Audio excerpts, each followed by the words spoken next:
I'd be a terrible movie producer. Dear Martin, it's 2 a.m. and I just got off the phone with SJ, which is crazy. Starting out innocently enough, when I got to my room at 10:15 p.m., I'd missed a call from her. I figured it had to do with the debate stuff since the state tournament is around the corner. So I decided to hit her back. This is how it went down. SJ, hello? Me. Hey, SJ, it's Justice. You called? SJ, caller ID, Just. No need to announce yourself. Oh, okay. I do that. You guys ever do that? No. Say hello, this is. Because I came from the old school when, yeah, we had no caller ID. I do that just to be polite. SJ laughs. Oh, I just called to see how Christensen's experiment at you and Manny's expense went. I saw the pictures he posted and had to go for a run to keep from showing up at the party and punching Blake in the face. Me, yeah, no worries about that. Someone did it for you. Oh, someone punched him for real? Me, ruined his pointed hood. She laughs so hard, I think she's going to choke. Me, so how was your night? SJ, uneventful. I spent most of the time thinking about you. Me, no response. I mean, sorry that came out wrong. Me, no response. Just, are you still there? I'm such an idiot. Me, clears my throat. I'm here. SJ, okay, good. Me and SJ, awkward pause. Me, so, how's it supposed to come out?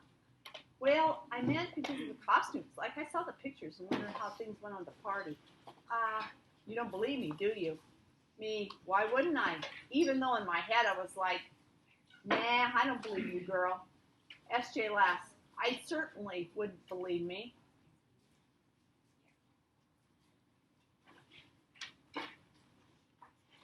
Me, no response. I have to say, I'm enjoying this rendering Justice McAllister speechless thing.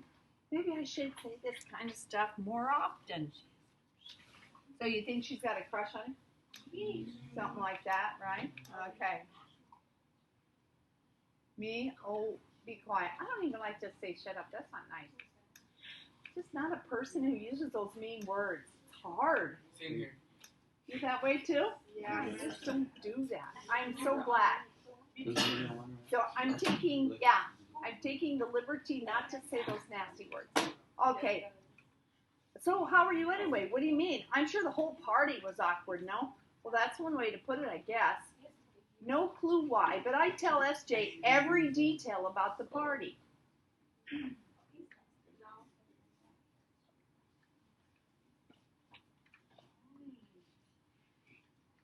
So, they threaten you with a gun to get you to go? Yep, that's pretty intense, Just. Tell me about it. Craziest part that I still... You shouldn't be on your iPads, and I'm reading to you. That means the conversations need to be minimal. Okay, please.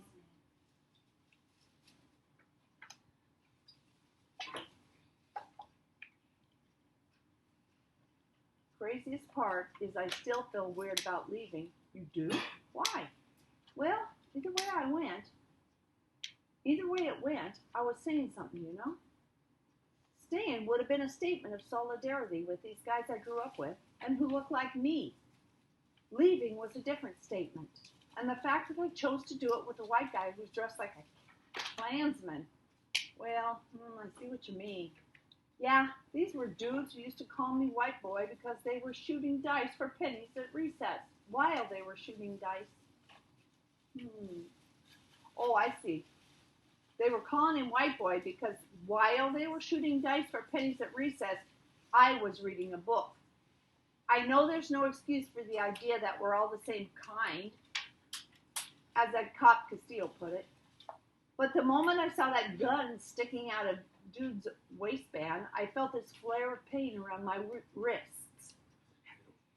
I had this thought, be forewarned, it's an ugly one.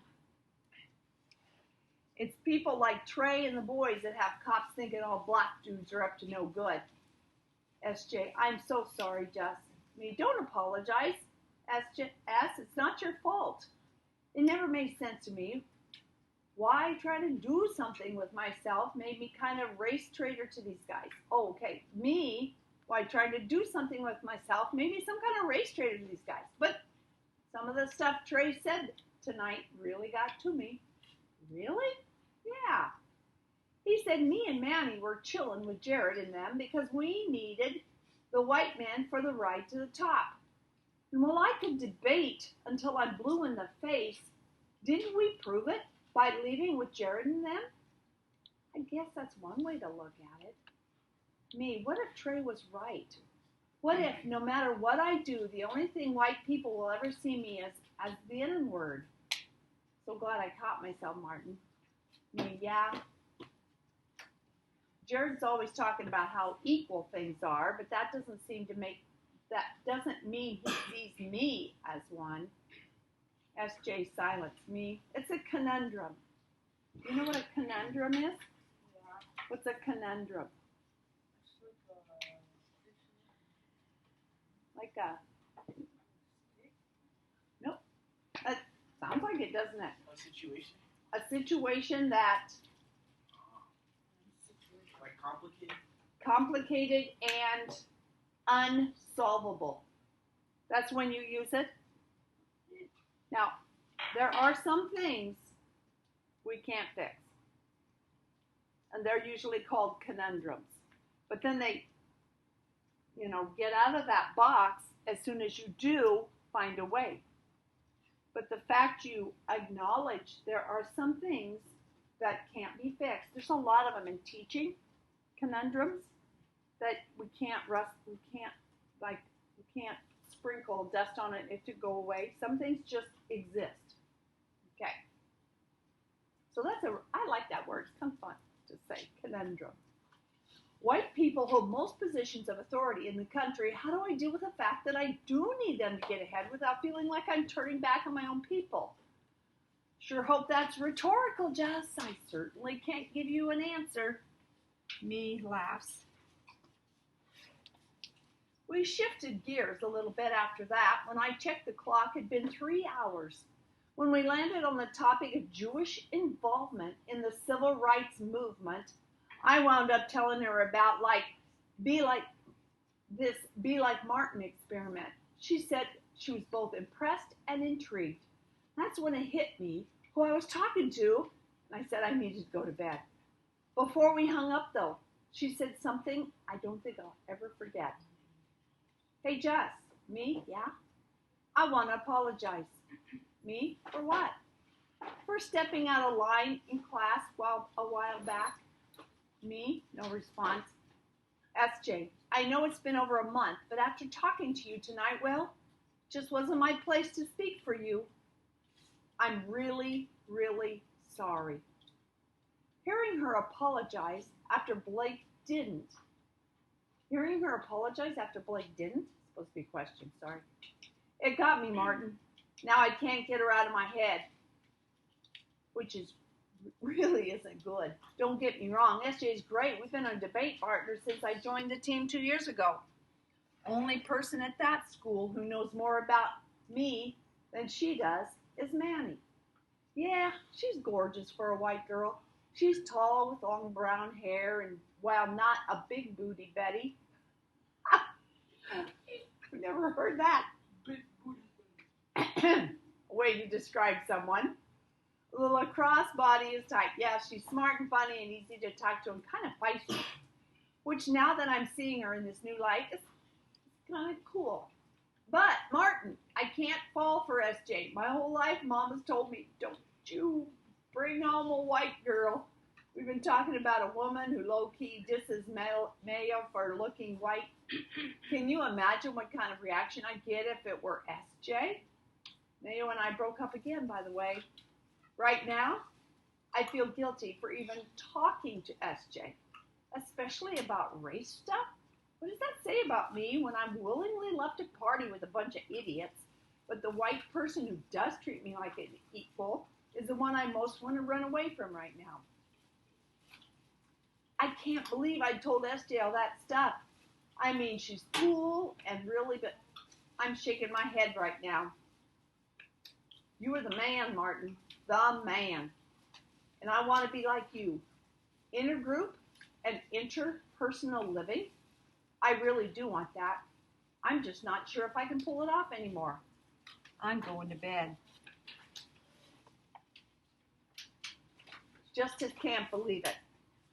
Congratulations! It's all big and bright right there in front of him, but he still can't believe it. When he sat down at his laptop, he expected to have to click a bunch of different links to get his admissions decision, but the second he logged into the website, a giant bulldog filled the screen as the Yale fight song played loud and bold and beautiful. His phone was in his hand now, and he's tapping. She picks up on the first ring. Hello? S? Jess, is everything okay? S? I got in. What? I got in, SJ. What are you talking? Wait, you got in? Yes! Like, got in? Like you're in? Yes! Oh my goodness, oh my goodness, oh my goodness. Justin read the screen again. It really hits him. SJ, yeah, boys at Yaley.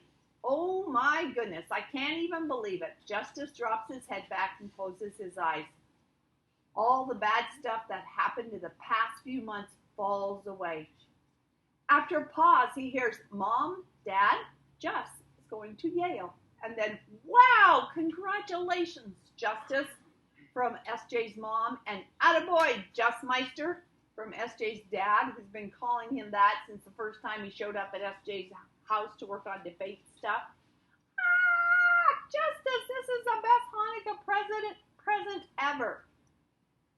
You realize, you guys, I forgot that SJ was a Jew. Do you guys remember that? SJ was a Jew. Oh. That's why they started talking about Jews and civil rights. Do you remember that in the story? I forgot that. Anyway, Hanukkah is a celebration for the Jewish community. Okay. So that's why she was saying this is great. Then it smacks him again. Okay, this is the best Hanukkah present ever. You realize, you want to put you down, please? That we're being an hour and a half away from each other, right? Thank you. That's when it smacks him again. The feeling. The one that makes his heart beat faster and his head go fuzzy when he's talking to her sometimes. It's different from how he felt about Mayo, and that's what scares Jess. It occurs to him that he dialed SJ before he called his mama, which says way more than he wants to hear right now. I gotta go, he says. Okay, I'll see you tomorrow. I'm so excited. Yeah. Put yourself in those shoes, ladies and gentlemen. It's a good feeling. Just smiles, very much in spite of himself. Me too. Yeah, this has to stop. Thank you. Thanks for calling to share the news, she says. Means a lot to me that you did. Means a lot to me that you're so amped. Probably shouldn't have said that. Are you kidding? How could I not be? Just clears his throat. I hope you have a nice night, SJ. You too, Jess. Sweet dreams. I will stop it there. Okay.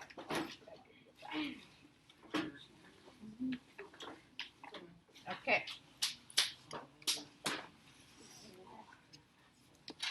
A good place to stop. See if I can get it to